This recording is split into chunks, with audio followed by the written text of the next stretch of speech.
أعوذ بالله من الشيطان الرجيم بسم الله الرحمن الرحيم والصلاة والسلام عليك يا سيدي يا رسول الله الصلاة والسلام عليك يا سيدي يا حبيب الله الصلاة والسلام عليك يا سيدي يا رحمة للعالمين وعلى آلك وأصحابك يا سيدي يا جد الحسن والحسين صلى الله تعالى عليه وآله وسلم. حضرت گرامی الحمدللہ غزوہ بدر کے متعلق جو ابتدائی پس منظر تھا اس کی تشریحات پڑھ رہے تھے. کل ہم نے جو کفار مکہ کا لشکر تھا اور وہ مکہ سے نکل رہے تھے اپنی تمام کارروائیوں کے ساتھ ان کی تفصیلات پڑھی. آج گویا کہ ہمارے درس قرآن کے اس غزوہ بدر کے پس منظر کا تیسرا حصہ ہے. اب مدینہ المنورہ کی کیا حالت تھی، مدینہ سے آقا کریم صلی اللہ علیہ وسلم کیسے نکل رہے تھے اور کیا تیاریاں ہو رہی تھی، یہ سماعت فرمائیں. حضور سرکار دو عالم صلی اللہ علیہ وسلم نے حضرت عبداللہ ابن مکتوم کو، یہ نابینا صحابی رسول تھے، ان کو حضور نے اپنی نیابت عطا فرمائی کہ آپ یہاں رہیں اور آپ یہاں امامت کے جو فرائض سے آپ سر انجام دیں گے. پھر حضور نبی کریم صلی اللہ علیہ وسلم وہاں سے نکلے. اب ایک قول کے مطابق 8 رمضان مبارک کو نکلے اور دوسرے قول کے مطابق 12 رمضان مبارک کو حضور نبی کریم علیہ السلام غزوہ بدر کے لیے نکلے مدینہ سے، کیونکہ وہ 17 کو رونما ہوا. 17 تو یہ دو روایتیں آپ نے ذہن میں رکھنی ہیں کہ اور جو دن تھا وہ ہفتے کا دن تھا. ہفتے والے دن حضور نبی کریم علیہ السلام مدینہ سے نکل رہے ہیں. اب جب مدینہ سے نکلے، مدینہ سے 1 کلومیٹر کے فاصلے پر ایک بیر ابی عتبہ تھا. بیر کہتے ہیں کنویں کو عربی میں، کنویں کو.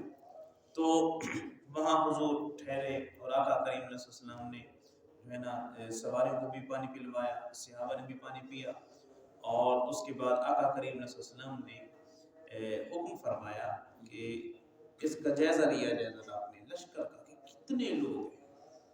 تو جب جائزہ لیا گیا تو آقا کریم علیہ السلام کو بتایا گیا کہ ہم 313 ہیں.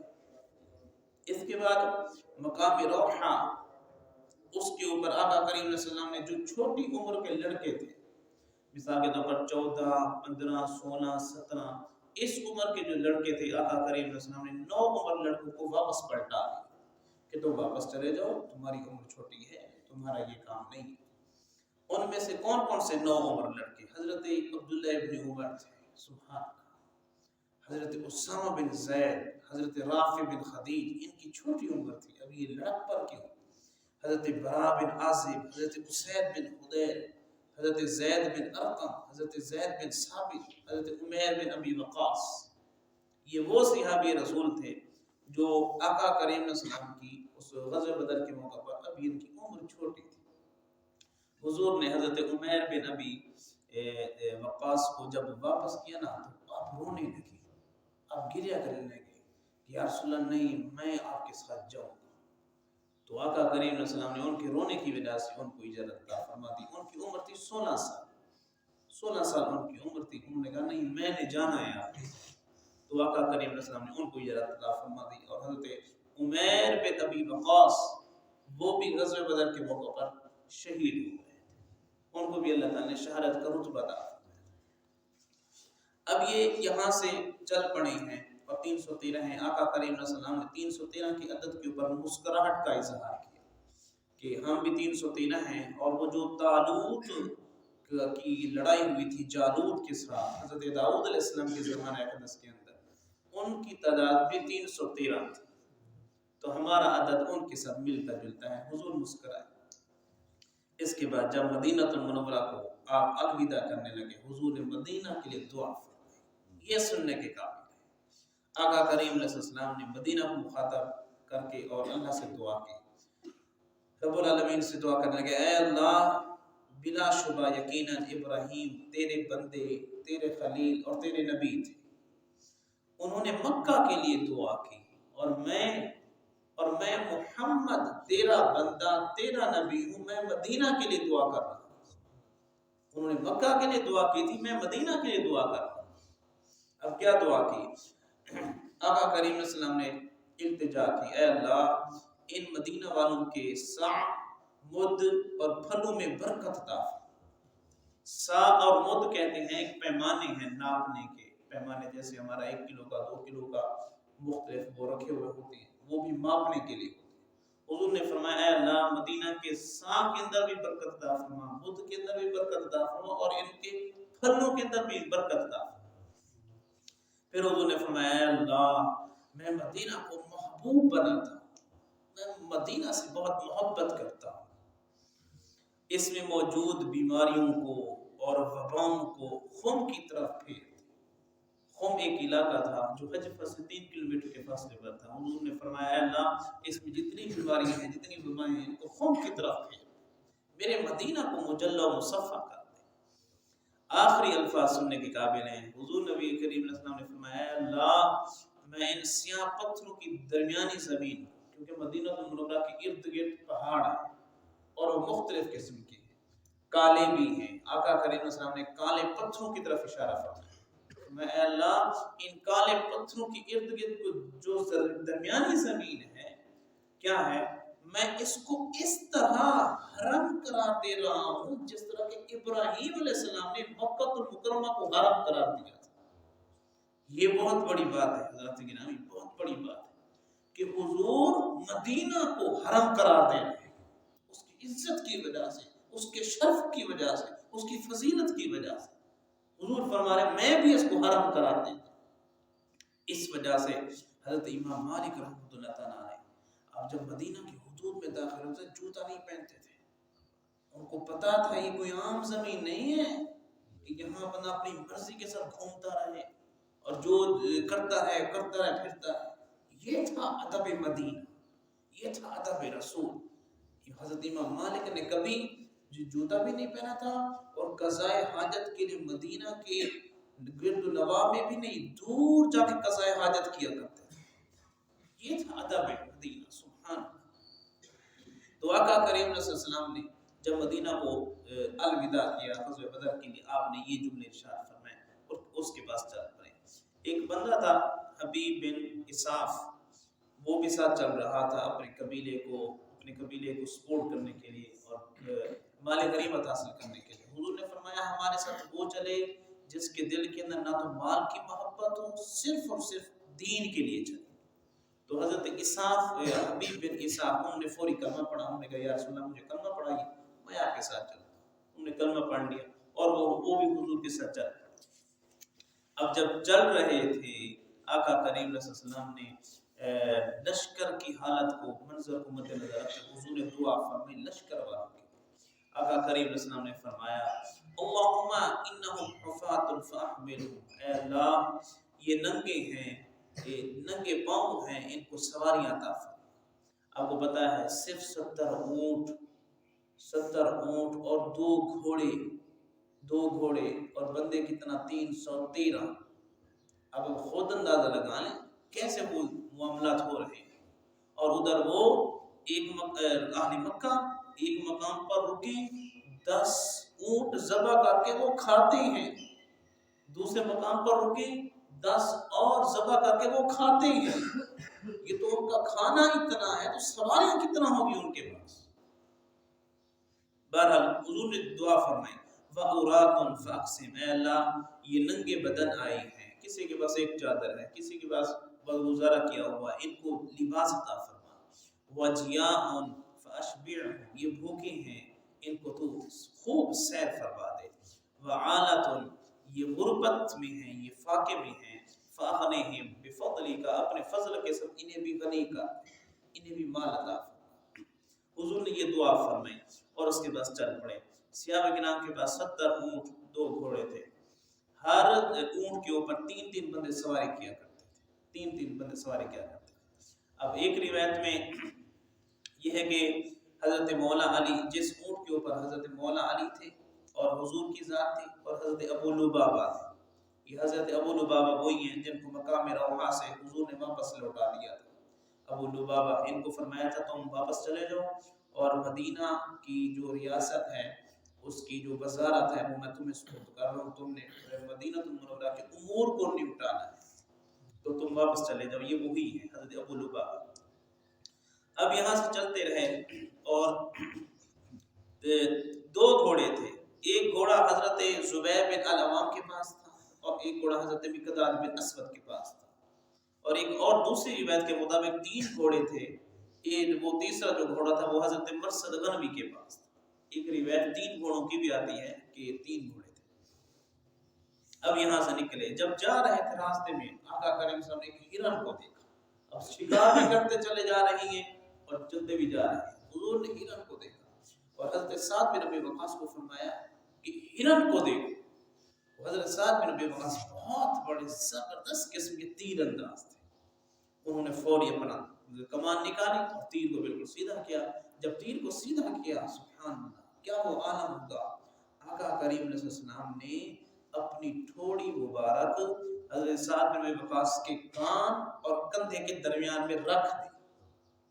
جب وہ سیدھے کیے ہوئے تھے نا، حضور نے تھوڑی یہاں پر رکھ دیا اور حضور نے یوں گویا کہ اب وہ منظر ذہن میں لے آئے نا، حضور ان کے کندھے کے اوپر اپنی تھوڑی رکھے ہوئے اور کیا کر رہے ہیں، آقا کریم صلی اللہ علیہ وسلم دعا فرما رہے ہیں، اے اللہ اس کے تیر کے نشانے کو بالکل ٹھیک ٹھیک کر دے، بالکل ٹھیک ٹھیک کر دے۔ حضرت سعد بن ابی وقاص کے لیے دعا فرمائی تو انہوں نے جب تیر چھوڑا فوری وہ اس کے سینے کے اندر جا کے لگا، ہرن کے سینے کے اندر جا کر گرا، وہ گر پڑا۔ حضرت سعد بن ابی وقاص فوری دوڑ کر گئے، اس میں ابھی جان باقی تھی، آپ نے فوری اس کو ذبح کیا، ذبح کر کے حضور کی بارگاہ میں پیش کر دیا۔ آقا کریم صلی اللہ علیہ وسلم نے اس کو بانٹ دیا، تمام جتنے بھی مجاہدین تھے انہوں نے بانٹ دیا کہ ہاں جی یہ اپنا کھانے کا جب مومن ہے تو یہ کرو۔ تو جب تیر لگا تھا ہرن کو، آقا کریم صلی اللہ علیہ وسلم اس وقت مسکرا رہے تھے، حضور مسکرا رہے تھے کہ سعد بن ابی وقاص کا تیر کیسے ٹھیک ٹھیک لگا، درست طریقے درست جگہ پہ لگا، حضور مسکرا رہے تھے۔ اب یہاں سے بہت سارے راستے ہیں جو مکہ المکرمہ سے بائیں طرف پھر گئے، پھر ایک جگہ ہے نازیہ، وہاں سے گزرے، وادی زحفان آئی، وادی مضیق الصفراء آئی، صفراء کے مقام سے یہاں سے ہوتے ہوئے آقا کریم اسلام نے 2 جاسوس بھیجے تھے، ذرا دیکھ کر آؤ وہ لشکروں کا کہاں پہنچا ہے۔ اس وادی زحفان کے اوپر وہ 2 صحابی رسول بھی آ گئے اور انہوں نے بتلایا کہ یا رسول اللہ ابھی وہ مکہ سے وہ نکل پڑے ہیں، مکہ سے وہ نکل پڑے ہیں، ابھی وہ کہیں نہ کہیں وہ ہمیں ملیں گے، کہیں نہ کہیں ہمارا ان کے ساتھ آمنا سامنا ہو سکتا ہے۔ یہ 2 شخص جو تھے ان کا نام حضرت بس بن عمرو جوہنی تھا اور دوسرے کا نام عدی بن ابی روحبہ تھا۔ یہ 2 شخص حضور نے پہلے ہی بھیج دیے تھے۔ اب یہ وہاں پہنچے تو آقا کریم صلی اللہ علیہ وسلم نے وادی زفران کی دائیں جانب چلتے رہے اور وہاں خبر موصول ہوئی کہ وہ چل پڑے ہیں۔ حضور نے وادی زفران کے اندر پڑاؤ کیا۔ اب یہاں گفتگو سننے والی بڑی پیاری گفتگو ہے۔ وادی زفران کے اندر حضور نے فرمایا کہ ٹھہر جاؤ، یہاں پڑاؤ کرو یا رک جاؤ۔ آقا کریم علیہ السلام نے تمام لشکر کو خطاب فرمایا، حضور نے فرمایا اے لشکر والو کوئی مشورہ دو۔ جب مشورے کی بات آئی تو جناب ابوبکر صدیق مہاجرین میں سے تھے، مہاجرین نے اچھی گفتگو کی، اچھے مشورے دیے۔ ابوبکر صدیق اٹھے، انہوں نے گفتگو کی۔ جناب عمر بن خطاب اٹھے، انہوں نے بھی اچھی گفتگو کی۔ اس کے بعد حضرت مقداد بن اسود، ان کی گفتگو سننے والی ہے، حضرت مقداد بن اسود وہ اٹھے اور عرض کیا رسول اللہ آپ وہ کریں جو اللہ نے آپ کو حکم دیا، آپ بالکل کریں، ہم سب کے سب آپ کے ساتھ ہیں۔ آپ مشورہ طلب کر رہی ہیں، آپ پوچھ رہی ہیں، بالکل ٹھیک ہے، لیکن ہم آپ کے ساتھ ہیں یا رسول اللہ، آپ جہاں چاہیں ہم آپ کے ساتھ ہیں۔ یہاں تک کہ حضرت مقداد بن اسود نے کہا یا رسول اللہ موسیٰ علیہ السلام کی امتیوں نے ان سے یہ کہا تھا فَاذْهَبْ أَنْتَ وَرَبُّكَ فَقَاتِلَا إِنَّ هَاهُنَا قَاعِدُونَ، انہوں نے یہ کہا تھا اے موسیٰ تو جا، تیرا رب جائے، تم دونوں لڑو، ہم تو یہاں بیٹھے۔ یا رسول اللہ یہ موسیٰ کے امتی تھے، انہوں نے یہ کہا تھا آپ جائے، آپ کی امت جائے، تم لڑو، ہم یہاں بیٹھے ہیں۔ ہم کیا کہتے ہیں؟ ہم یہ کہتے ہیں کہ اذهب انت وربك فقاتلا ان معكما مقاتلون، اے یا رسول اللہ آپ بھی چلیں اور آپ کا رب بھی آپ کے ساتھ ہے، ہم آپ کے ساتھ ہر وقت لڑنے کے لیے تیار۔ ان یمینک وان شمالک وبین یدیک وبین خلفک، ہم آپ کی دائیں جانب، بائیں جانب، آپ کے آگے، آپ کے پیچھے، ہم چاروں طرف سے لڑنے کے لیے تیار ہیں۔ والذی بعثک بالحق، اور اس ذات نے آپ کو حق کے ساتھ بھیجا، ہم آپ کے ساتھ لڑنے کے لیے تیار ہیں اور آپ یہاں سے نکلے۔ تو یہ گفتگو ہوتی رہی۔ پھر آگے یہ سن کر آقا کریم علیہ السلام کا چہرہ خوشی سے چمک اٹھا کہ اس طرح کی میرے صحابہ گفتگو کر رہے ہیں۔ حضرت مقداد بن اسود کی اس گفتگو پر حضور مسکرانے لگے اور ہنسنے لگے۔ اس کے بعد تیسری مرتبہ حضور نے فرمایا کہ مشورہ دو۔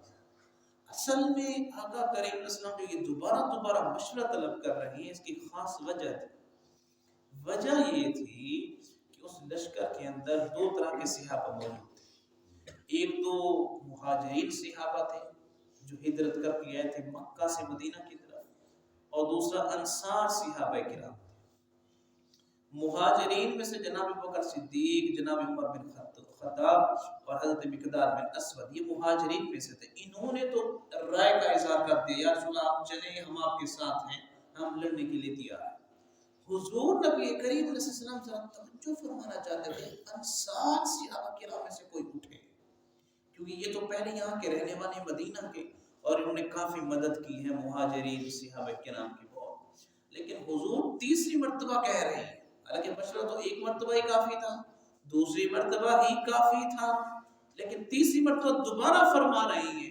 یہ اشارہ تھا، اے انصاریو تم بھی کچھ منہ کھولو نا، تم بھی کچھ کہو نا، معاملہ تو اتنا ہو چکا ہے، تم بھی کچھ بتاؤ نا۔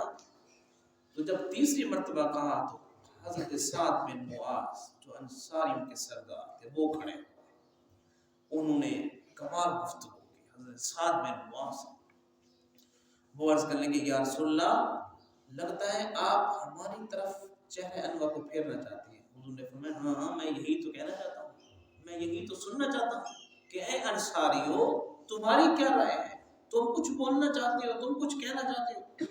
تو حضرت سعد بن معاذ نے اب گفتگو شروع کی، عرض کی یا رسول اللہ ہم آپ کے اوپر ایمان لائے ہیں، ہم نے آپ کی تصدیق کی ہے، ہم یہ بالکل دیکھ چکے ہیں اللہ تعالیٰ نے آپ کو حق کے ساتھ بھیجا، اللہ تعالیٰ نے آپ کو حق کے ساتھ بھیجا ہے، آپ پختہ ارادے کے ساتھ جا رہے ہیں، اور شاید کہ آپ یہ خوف محسوس کر رہے ہیں کہ ہم نے جو آپ سے وعدہ کیا تھا کہ ہم آپ کی مدد کریں گے، وہ مدد صرف ہم مدینے تک نہیں کریں گے، ہم آپ کی مدد ہر موڑ پر مدد کریں گے۔ یا رسول اللہ یہ تو آپ کے ذہن میں یہ خوف بھی نہیں ہونا چاہیے کہ انصار کیا کریں گے، انصار کی کیا لائحہ عمل ہوگا، ہم آپ کے ساتھ ہیں، اب جہاں بھی چلیں۔ تو اس موقع پر جو ہے نا انصار صحابہ کرام میں سے حضرت سعد بن معاذ نے کہا میں تمام کی طرف سے یہ عرض کر رہا ہوں، آپ مستحکم رہیں، آپ ڈٹے رہیں، آپ چلیں، آپ ہمارے مالوں میں سے جتنا بھی لے لیں ہمیں کوئی فرق نہیں پڑتا، ہم یہ خوشی محسوس کریں گے کہ آپ ہمارے مالوں میں سے خرچ کر رہے ہیں، ہم خوشی محسوس کریں گے، اور جو کچھ چھوڑ دیں گے وہ آپ کی مرضی ہے، اس کو ہم محبت کے ساتھ لیں گے۔ اب آقا کریم علیہ السلام کے سامنے گفتگو کرتے کرتے حضرت سعد بن معاذ نے یہ بھی کہہ دیا، یہ وہی جملہ ہے جو ہم عمومی طور پر تقریر میں سنتے ہیں۔ حضرت سعد بن معاذ نے کہا ہے یا رسول اللہ اللہ کی قسم اگر آپ سمندر سامنے ہیں، سمندر سامنے آ جائے اور آپ اس کے اندر بھی ہمیں چلنے کے لیے گئے، ہم اس کے اندر چلنے کے لیے بھی تیار، سمندر کے اندر بھی چلنے کے لیے تیار آپ کے ساتھ۔ تو اس موقع پر حضرت سعد بن معاذ نے یہ تذکرہ کیا تھا۔ اب ہوا کیا، تو حضرت سعد بن معاذ نے جب یہ گفتگو کی، حضرت حضور نبی کریم صلی اللہ علیہ وسلم کا چہرہ بہت چمک رہا تھا خوشی سے، مسرت سے، کہ انصاریوں میں سے بھی اب کچھ رہنمائی آ رہی ہے کہ انہوں نے بھی کچھ کہہ دیا ہے، اور حضرت سعد بن معاذ جو سردار تھے انہوں نے سب کی طرف سے وہ ساری باتیں کہہ دی۔ حضور نبی کریم صلی اللہ علیہ وسلم بہت مسکرا رہے تھے، جب مسکرا رہے تھے تو آقا کریم صلی اللہ علیہ وسلم نے ارشاد فرمایا کہ سیروا علی برکت اللہ وابشروا، کہ اے لوگو اللہ تعالیٰ کی برکت کے ساتھ آپ یہاں سے چلو اور خوشخبری اور تم خوش ہو جاؤ، فإن وعد احد الطائفتین، اللہ تعالیٰ نے مجھے دو گروہ میں سے ایک کا وعدہ کر دیا۔ دو گروہ تھے، کیا؟ ایک وہ مکہ کا جو لشکر آ رہا ہے، ایک وہ ہے، اور دوسرا ابو سفیان کا جو قافلہ آ رہا ہے، یہ دو چیزیں ہیں۔ یا تو اللہ رب العزت ہمیں جو ہے نا وہ جو لشکر آ رہا ہے اس کے ساتھ کامیابی عطا فرمائے گا، یا ابو سفیان کا جو لشکر آ رہا ہے اس کے ساتھ کامیابی عطا فرمائے گا۔ یہ دو چیزیں ہیں، ان میں سے کوئی نہ کوئی ہمیں ملے گی۔ لیکن حضور نبی کریم صلی اللہ علیہ وسلم نے کیا ارشاد فرمایا؟ دیکھیں حضور نے آخری جملہ ارشاد فرمایا، فرمایا واللہ لک انی الان انظر الی مصارع القوم، حضور نے فرمایا اللہ کی قسم ضرور بھی ضرور میں ابھی یہاں سے قوم کے مرنے کی جگہوں کو بھی دیکھ رہا کہ لوگ کہاں کہاں گریں گے اور کہاں کہاں مریں گے۔ یہ ہے علم غیب، یہ ہے علم غیب۔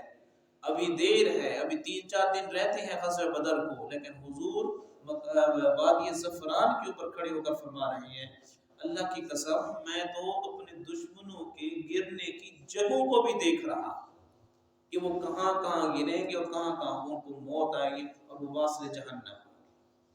تو حضرات گرامی یہاں سے پھر آقا کریم صلی اللہ علیہ وسلم بدر کی طرف روانہ ہو، یہ وادی زعفران بدر کے قریب ہے، تو وہاں پر گئے اور وہاں پہ ان کا بھی لشکر کا آمنا سامنا ہوا، پھر آگے معاملات ہوئے۔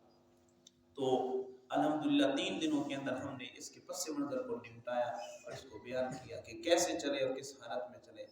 تو اللہ رب العزت کی بارگاہ میں دعا ہے ہم سب کو صحیح سمجھ کر عمل پر ہونے کی توفیق عطا فرمائے، اور غزوہ بدر کے جو باقی احوال ہیں وہ آیات کے ساتھ ہی پیش کیے جائیں گے۔